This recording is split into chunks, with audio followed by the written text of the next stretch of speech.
Olá, pessoas. Bom dia Brasil. Boa tarde, Europa. Eu quero fazer um teste hoje. Vou esperar ver se mais eu não avisei nada pra ninguém, porque hoje vai ser o... Vocês serão as cobaias. Isso é uma coisa que eu tô planejando fazer. Eu quero ver se vai dar certo. E se der certo, eu vou tentar fazer com mais frequências. Então, a minha ideia é fazer aqui lives curtinhas, 5, 10 minutinhos, 15 no máximo, fazendo uma espécie de um tour virtual. Pegando uma área pequena da cidade, ou até uma coisa só, uma atração da cidade, falando algumas curiosidades sobre essa atração, e pronto, para ser curtinho mesmo, para não ficar cansativo. Então, hoje, eu queria falar para vocês sobre Charing Cross. Deixa eu colocar aqui uma fotinho, ver se vai dar certo aqui hoje.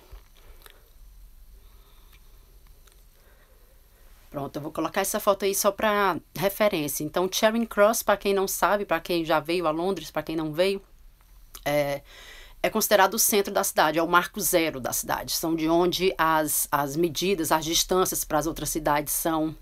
Olá, Dinaldo, olá, pessoas que estão entrando. Eu vou falando, pode deixar que eu vou salvar, viu? Será que eu espero um pouco mais? Eu vou salvar, pode deixar. Mas então, essa imagem que vocês estão vendo na tela de vocês é a rotatória de Charing Cross, que é o marco zero da cidade. É de lá onde são medidas todas as distâncias, as medidas, sei lá, da Londres para Amsterdã. A medida que dá, Londres é medido a partir de Charing Cross. Então, esse ponto que vocês estão vendo aí, essa foto que vocês estão vendo aí na tela de vocês, com essa rotatória, é justamente o marco zero de Londres. E eu acredito que eu consigo colocar uma outra foto aqui. Pronto. Nessa fotinho aí que eu tô colocando, é uma placa que tem no chão lá em Charing Cross. É até meio difícil, assim, de achar. Quem não tá procurando, você passa despercebido.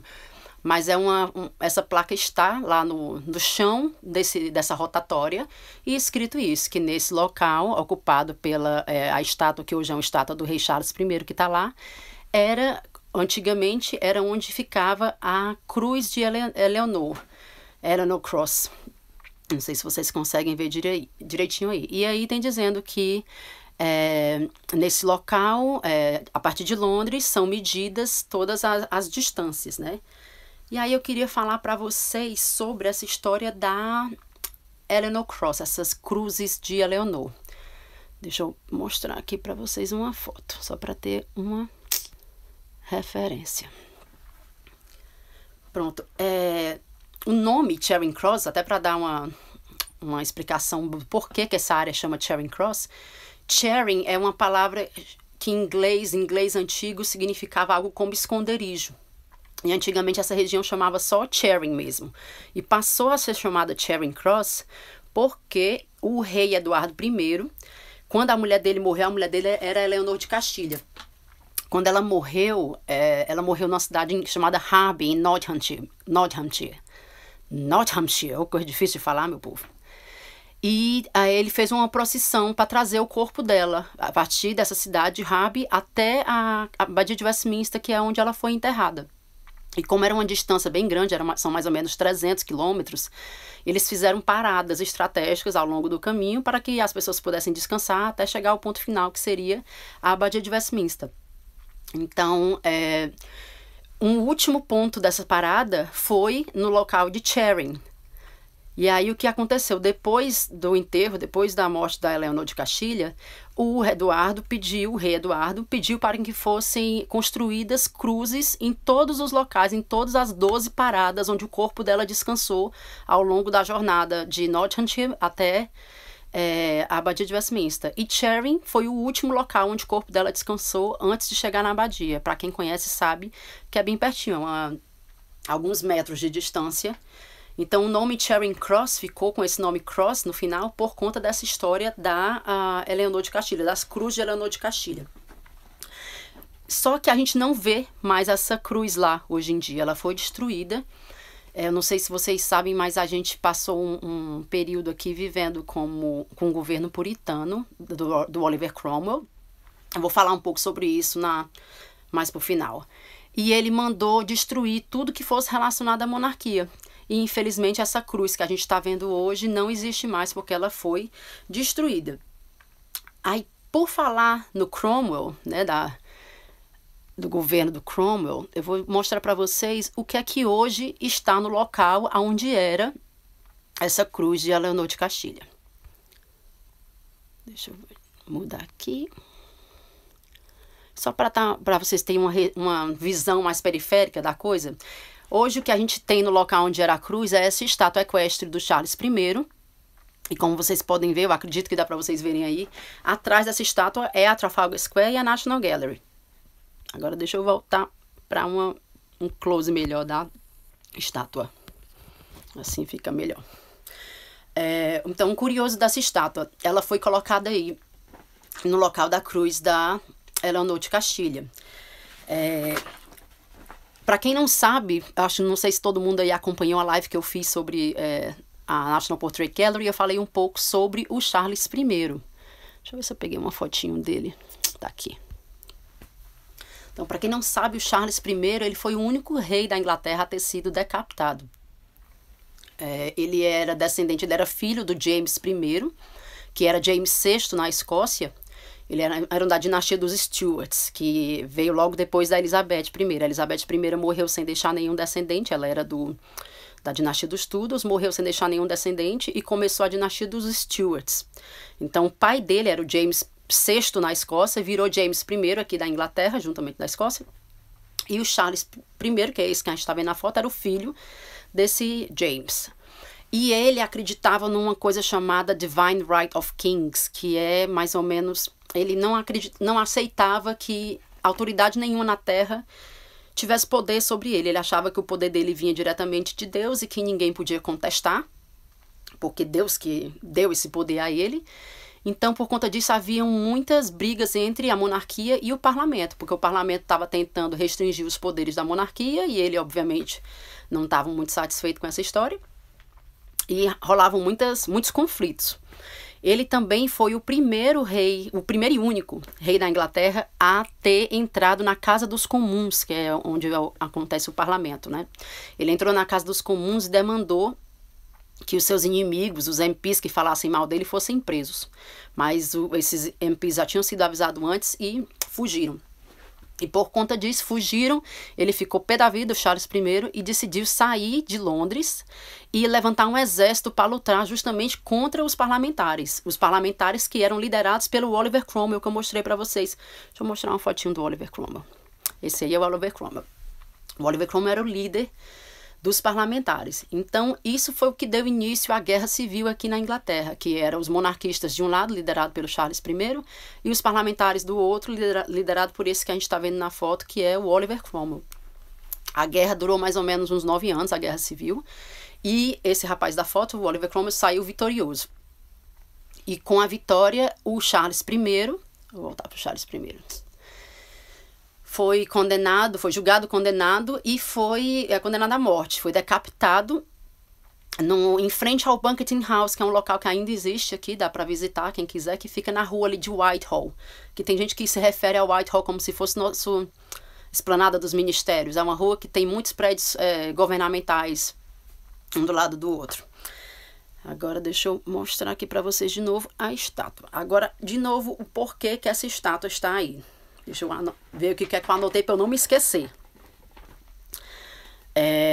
O Cromwell, quando ganhou... Vou voltar para o Cromwell. O Cromwell, quando venceu a Guerra Civil, ele era um puritano. Ele mandou destruir tudo que fosse relacionado à monarquia. Então, tudo que fosse estátua, tudo que fosse obra, as joias da coroa. Então, essas joias da coroa que a gente vê aqui no quadro do Charles I, essa coroa que ele está aqui do lado da mão dele, o cetro, a orbe, tudo isso foi mandado ser destruído pelo Oliver Cromwell. E essa estátua, vou mostrar a estátua de novo, essa estátua ela ficava dentro de um jardim de uma casa privada, mas mesmo assim foi mandada ser destruída. O Oliver Cromwell não queria deixar nenhum sinal da monarquia presente. E o que aconteceu? Um metalúrgico se mostrou interessado na estátua e disse que queria comprar. Aí o parlamento disse, tudo bem, você pode comprar, contanto que você se certifique, você se comprometa a quebrar, destruir toda ela. Você não pode ficar com ela do jeito que ela é. Aí ele, não, tudo bem.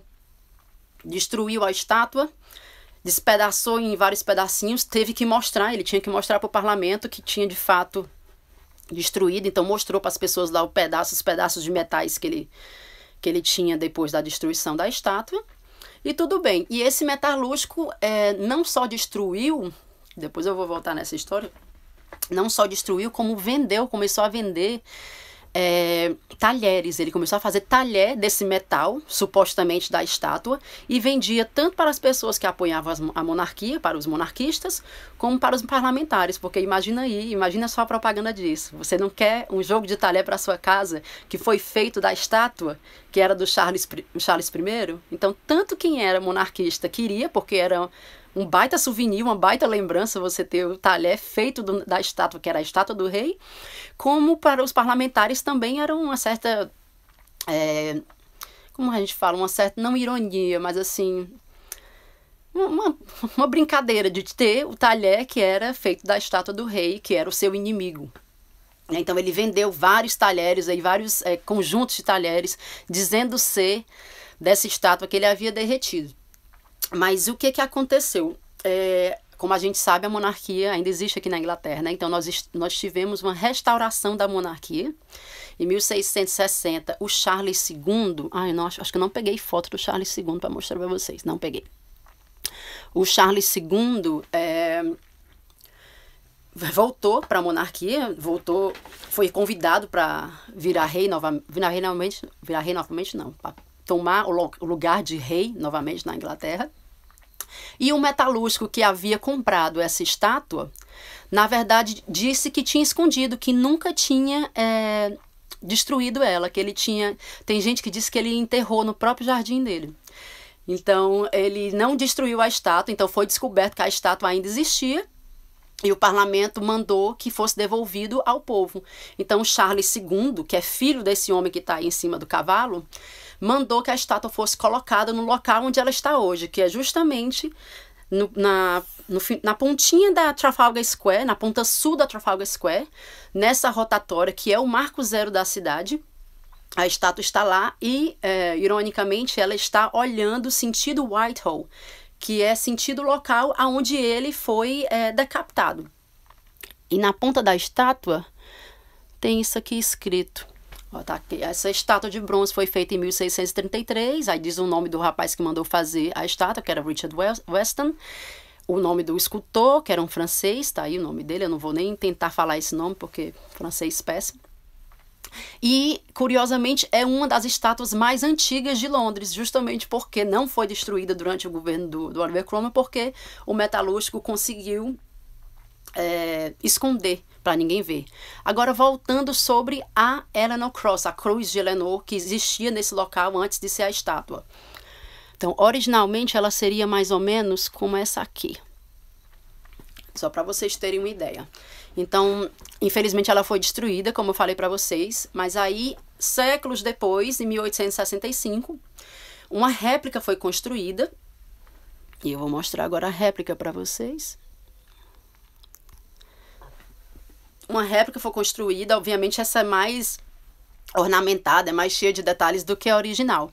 Mas essa réplica foi construída e colocada novamente, mas não no mesmo local que ela era antes. Então, antigamente a original era no local onde está a estátua do cavalo do Charles I, e hoje a réplica da Eleanor Cross fica em frente à estação de Charing Cross. Então, para vocês terem uma melhor noção de perspectiva, é aí onde ela fica. E tem, assim, eu era uma das pessoas que passava em frente a essa escultura sem saber o que era.